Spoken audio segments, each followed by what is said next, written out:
Amos chapitre 2. Ainsi parle l'Éternel, à cause de 3 crimes de Moab, même de 4, je ne révoque pas mon arrêt. Parce qu'il a brûlé et calciné les eaux du roi d'Édom, j'enverrai le feu dans Moab, et dévorera les palais de Kirijoth. Et Moab périra au milieu du tumulte, au milieu des cris de guerre et du bruit de la tempête.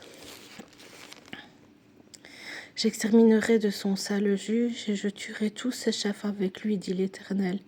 Ainsi par l'Éternel, à cause de 3 crimes de Juda, même de 4, je ne révoque pas mon arrêt, parce qu'ils ont méprisé la loi de l'Éternel et qu'ils n'ont pas gardé ses ordonnances, parce qu'ils ont été égarés par les idoles mensongères après lesquelles leurs pères ont marché. J'enverrai le feu dans Juda, il dévorera les palais de Jérusalem. Ainsi par l'Éternel, à cause des 3 crimes d'Israël, même de 4, je ne révoque pas mon arrêt, parce qu'ils ont vendu le juste pour de l'argent et le pauvre pour une paire de souliers.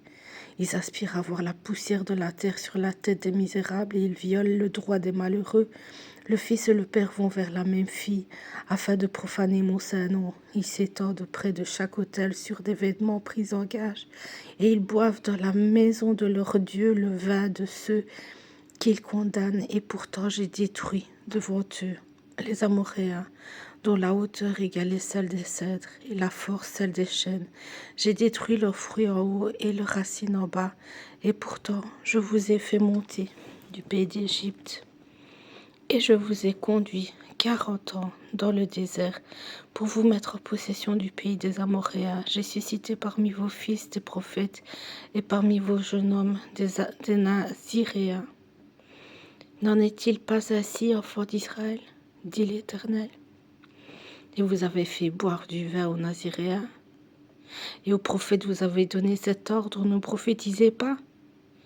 Voici, je vous écraserai comme écrase un chariot rempli de gerbes. Celui qui est agile ne pourra fuir. Celui qui a de la force ne pourra s'en servir, et l'envahissant ne sauvera pas sa vie. Celui qui manie l'arc ne résistera pas, et celui qui a les pieds légers n'échappera pas, et le cavalier ne sauvera pas sa vie. Le plus courageux des guerriers s'enfuira nu dans ce jour-là, dit l'Éternel.